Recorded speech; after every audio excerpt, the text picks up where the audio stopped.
a wireless microphone for my phone. Yes, I wanted to get a wireless microphone for the phone. This is basically plug and play technology.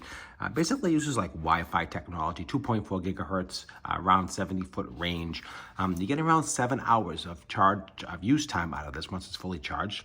So it does come with 2 USB-C chargers because there's 2 microphones in this system, which means you can have a dual interview with 2 people.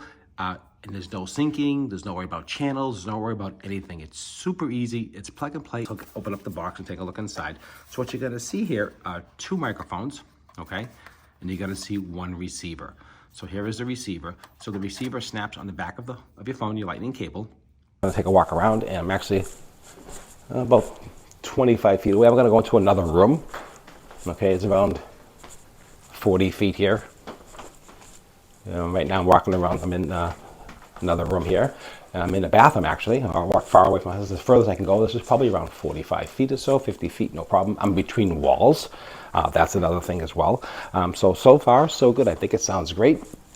I love the way it sounds. You can walk around, you can interview people, you can put 2 people on the same microphone, 2 different microphones, like I said, so you can interview 2 people. It's really kind of cool. I actually love this product. So simple to use, lightning connection, plug and play, no BS, really easy. And I've used microphones for thousands of dollars and this sounds just as good. Honestly, not bad. Learn about different things. Thanks for watching.